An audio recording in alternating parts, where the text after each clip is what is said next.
Hello everyone. हम लोग जो बैंक रिकंसिलिएशन स्टेटमेंट बनाते हैं वो दो बेसिस पे बनता है। एक तो पॉजिटिव बैलेंस के बेसिस पे और दूसरा नेगेटिव बैलेंस के बेसिस पे। अब पॉजिटिव बैलेंस में दो तरह का बैलेंस हो सकता है, बैलेंस एज पर कैश बुक और बैलेंस एज पर पासबुक। और नेगेटिव बैलेंस में भी दो बैलेंस हो सकता है, ओवरड्राफ्ट एज पर कैश बुक और ओवरड्राफ्ट एज पर पासबुक। तो इन अलग अलग कंडीशंस में कौन से ट्रांजैक्शन वाले अमाउंट को कहां जोड़ेंगे, कहां घटाएंगे, ये देखने के लिए हम लोग एक टेबल बनाते हैं और उस टेबल को अच्छे से समझना है। अगर ये टेबल अच्छे से समझ में आ गया आपको तो बैंक रिकंसिलिएशन स्टेटमेंट बनाना बहुत ही आसान हो जाएगा आपके लिए।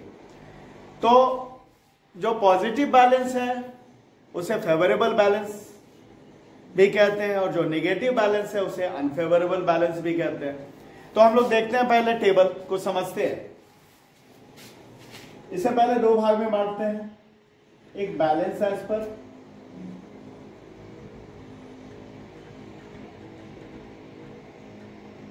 और दूसरा ओवरड्राफ्ट एज पर।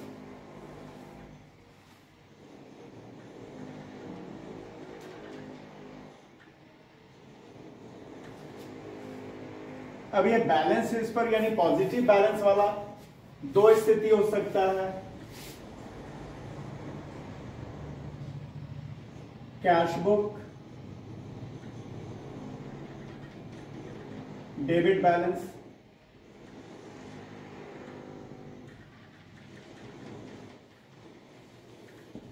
ठीक है। और दूसरा पासबुक का पॉजिटिव बैलेंस होगा तो क्या होगा, वहां तो कैश बुक का उल्टा रहता है। पीछे के वीडियो में मैंने बताया, कैश बुक में पॉजिटिव बैलेंस है यानी डेबिट बैलेंस है, पासबुक में पॉजिटिव बैलेंस है यानी कि क्रेडिट बैलेंस है, ठीक है। और ओवरड्राफ्ट के केस में कैश बुक में क्या होता है, कैश बुक में क्रेडिट बैलेंस होता है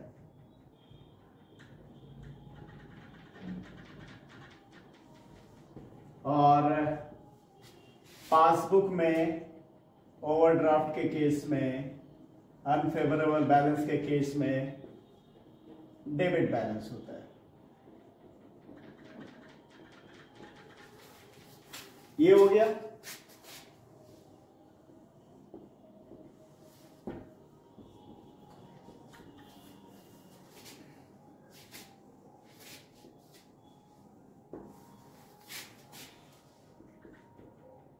यहां लिख दिया हमने पर्टिकुलर।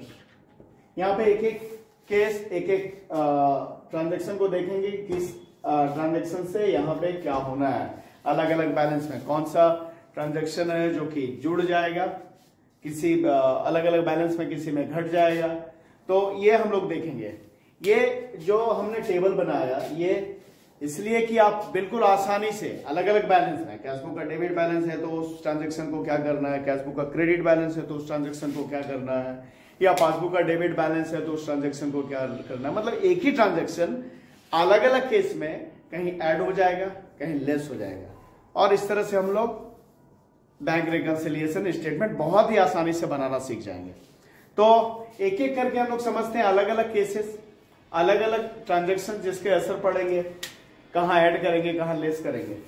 अब हम लोग देखते हैं अलग अलग ट्रांजैक्शन का अलग अलग तरह के बैलेंस पे क्या इंपैक्ट पड़ेगा, मतलब कि कहां पे उसे ऐड कर देंगे उस ट्रांजैक्शन को, उस आइटम को, और कहां पे लेस कर देंगे। कॉलम मैंने बनाया, ये बैलेंस वाला कॉलम है, बैलेंस एज पर कैश बुक और बैलेंस एज पर पासबुक, ठीक है।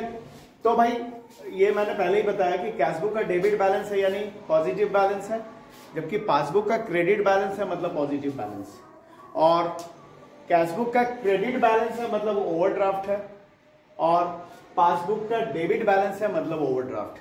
तो देखते हैं अलग अलग ट्रांजैक्शन, अलग अलग आइटम को किस तरह से कहां पे ऐड और लेस करना है। तो जैसे पहला check issued but not presented for payment, इसे कैश बुक बैलेंस में ऐड करेंगे और पासबुक बैलेंस में लेस करेंगे। कैश बुक के ओवरड्राफ्ट में लेस करेंगे और पासबुक के ओवरड्राफ्ट में ऐड करेंगे। ठीक है। अब दूसरा है cheque send to bank for collection but not collected. Cheque bank में भेजा है कलेक्शन के, लेकिन अभी कलेक्ट नहीं हुआ है, नहीं हो पाया, तो उसे क्या करेंगे, उसे कैश बुक के बैलेंस में लेस करेंगे, पासबुक के बैलेंस में ऐड करेंगे, कैश बुक के ओवरड्राफ्ट में ऐड करेंगे, पासबुक के ओवरड्राफ्ट में लेस करेंगे। ठीक है।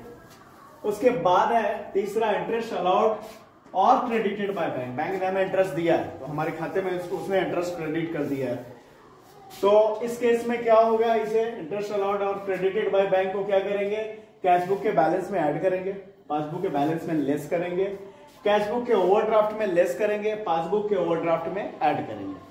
ठीक है।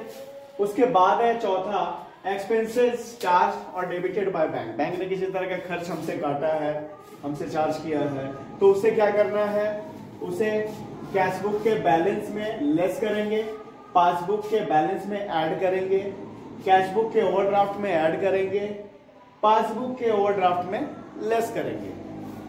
ठीक है।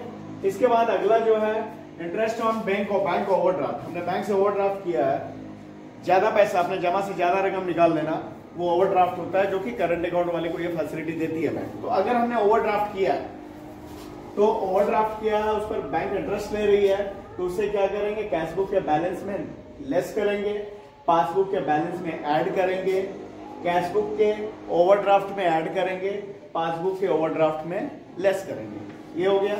अगला है cheque send to bank for collection but dishonour. Cheque हमने बैंक में वसूली के लिए भेजा पर वो हो गया डिसऑनर, मतलब कि उसका पेमेंट नहीं हुआ, वो इन कैश नहीं हो पाया, कोई भी कारण रहा हो, इस वजह से वो डिसऑनर हो गया। Cheque send to bank for collection and dishonour, तो इसे क्या करेंगे, इसे कैश बुक के बैलेंस में लेस करेंगे, पासबुक के बैलेंस में ऐड करेंगे, और कैश बुक के ओवरड्राफ्ट में ऐड करेंगे, पासबुक के ओवरड्राफ्ट में लेस करेंगे। उसका अगला है cheque issued and dishonour. Cheque हमने इश्यू किया और वो किसी कारणवश पेमेंट उसका नहीं हो पाया हमारी तरफ से, तो चेक इश्यू किया जो डिसऑनर हो गया, चेक हमने काटा जो डिसऑनर हो गया, तो उससे क्या करेंगे, कैश बुक के बैलेंस में ऐड करेंगे, पासबुक के बैलेंस में लेस करेंगे, कैश बुक के ओवरड्राफ्ट में लेस करेंगे, पासबुक के ओवरड्राफ्ट में ऐड करेंगे। अब आगे देखते हैं अगला आइटम या transaction, direct collection made by bank. Bank हमारे तरफ से बहुत सारे तरह की जो वसूली है वो करती है हमारे लिए, अगर हमने उसके लिए उसे असाइन किया है तो जैसे इंटरेस्ट डिविडेंड वगैरह वो वसूली, तो इससे क्या करेंगे, तो कैश बुक का डेबिट बैलेंस है तो उसमें ऐड करेंगे, पासबुक के क्रेडिट बैलेंस में लेस करेंगे, कैश बुक के ओवरड्राफ्ट में लेस करेंगे, पासबुक के ओवरड्राफ्ट में ऐड करेंगे। ठीक है। उसके बाद में direct payment made by bank. जैसे कि हमने बताया कि हमारा बहुत सारा जो वसूली करना है हमारी तरफ से, जो इनकम सारे को कलेक्ट करना है वो बैंक करती है, वो 8 नंबर में था। तो नॉन में इसी तरह बैंक को हम बहुत सारे खर्च का पेमेंट का भी अथॉरिटी दे देते हैं कि ये सारे खर्च का पेमेंट आप मेरे तरफ से आप कर दीजिएगा। तो अगर वो बैंक पेमेंट करती है, direct payment made by bank, जैसे इंश्योरेंस प्रीमियम, इलेक्ट्रिसिटी बिल है हमारा, या रेंट पे करना है, वो अगर पे कर दे रही है तो क्या करेंगे, उसे कैश बुक के बैलेंस में लेस करेंगे, पासबुक के बैलेंस में ऐड करेंगे, कैश बुक के ओवरड्राफ्ट में ऐड करेंगे, पासबुक के ओवरड्राफ्ट में लेस करेंगे। उसका अगला customer directly deposited in bank. कोई कस्टमर हमारा है जो सीधे जाकर हमारे बैंक के खाते में जमा करा देता है, तो उसे क्या करना है, उसे कैश बुक के बैलेंस में अगर बैलेंस लेके बन रहा है तो कैश बुक के बैलेंस में ऐड करेंगे, पासबुक के बैलेंस में लेस करेंगे, कैश बुक के बैलेंस ओवरड्राफ्ट में लेस करेंगे, पासबुक के ओवरड्राफ्ट में ऐड करेंगे। ठीक है। उसके बाद अगला check issued but not recorded in cash book में। चेक हमने इशू कर दिया पार्टी को, चेक काट दिया है, लेकिन उसे कैश बुक में नहीं लिखा, तो उसे क्या करेंगे, उसे कैश बुक के बैलेंस में लेस करेंगे, पासबुक के बैलेंस में ऐड करेंगे, कैश बुक के ओवरड्राफ्ट में ऐड करेंगे, पासबुक के ओवरड्राफ्ट में लेस करेंगे। ठीक है। उसके बाद cheque received but not sent to bank. Cheque हमने किसी पार्टी से हमें मिल गया, ले लिया, लेकिन उसे बैंक नहीं भेजा हमने, तो इसे क्या करेंगे, इसे कैश बुक के बैलेंस में लेस करेंगे, पासबुक के बैलेंस में ऐड करेंगे, कैश बुक के ओवरड्राफ्ट में ऐड करेंगे और पासबुक के ओवरड्राफ्ट में लेस करेंगे। और 2-3 बचे हैं, उससे देख लेते हैं।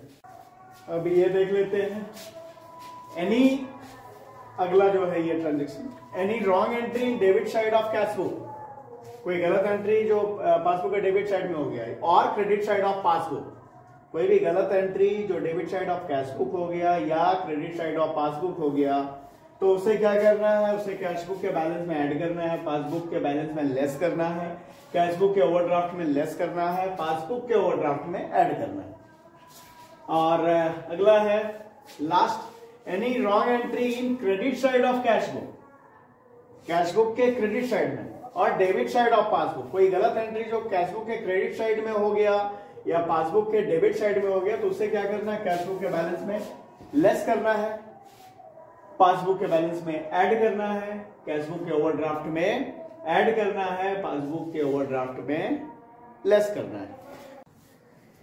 यहां पर आप लोगों ने एक बात नोटिस किया होगा कि जो ट्रीटमेंट बैलेंसेस पर कैश बुक में करते हैं, सेम ट्रीटमेंट पासबुक के ओवरड्राफ्ट में करते हैं, और बाकी रह गया बैलेंसेस पर पासबुक और कैश बुक का ओवरड्राफ्ट, उसमें इसका बिल्कुल उल्टा करते हैं।